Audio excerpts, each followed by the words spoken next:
अवां सां ॿी अहम ख़बर शेयर करे रहिया आहियूं। मीरपुर ख़ास मां जिथे सेंट्रल जेल में कैद टंडोला अलायार वासी ते जेल इंतजामिया जो मुबैना तौर वहशियाणो तशद्दुद कैदी ज़ीशान खानज़ादे अदालत में पेशी दौरान जिस्म ते तशद्दुद जे वीडियोज़ रिकॉर्ड कराई। जेल इंतजामिया भाउ खे घुर्बल सहूलतूं फराहम करण लाइ 50,000 रुपया रिश्वत घुरी। कैदी जे भाउ जो इहो चवणु आहे कैदी ज़ीशान 30,000 रुपया ॾिना, बाक़ी रहियल 20,000 रुपया न ॾियण ते मथस तशद्दुद कयो वियो। भाउ रिज़वान अहमद इहो इल्ज़ाम लगायो आहे। अहम ख़बर खां वाक़े आगाह करे रहिया आहियूं। मीरपुर ख़ास मां ख़बर आहे जिथे सेंट्रल जेल में कैद टंडोला अलायार वासी ते जेल इंतजामिया जो मुबैना तौर ते वहशियाणो तशद्दुद कैदी ज़ीशान खानज़ादे अदालत में पेशी दौरान जिस्म ते तशद्दुद जी वीडियो रिकॉर्ड कराई। जेल इंतजामिया भाउ खे घुर्बल सहूलतूं फराहम करण लाइ 50,000 रुपया रिश्वत घुरी।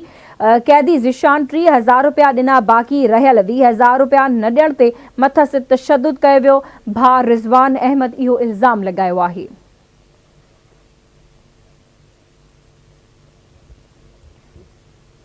एक भेरो ॿीहर अवांखे अहम ख़बर खां आगाह करे रहिया आहियूं। मीरपुर ख़ास मां ख़बर आहे जिथे सेंट्रल जेल में कैद टंडोला अलायार वासी ते जेल इंतजामिया मुबैना तौर वहशियाणो तशद्दुद कयो आहे। कैदी ज़ीशान खानज़ादे अदालत में पेशीअ दौरान जिस्म ते तशद्दुद जी वीडियो रिकॉर्ड कराई। जेल इंतजामिया भाउ खे घुर्बल सहूलतूं फराहम करण लाइ 50,000 रुपया रिश्वत घुरी आहे।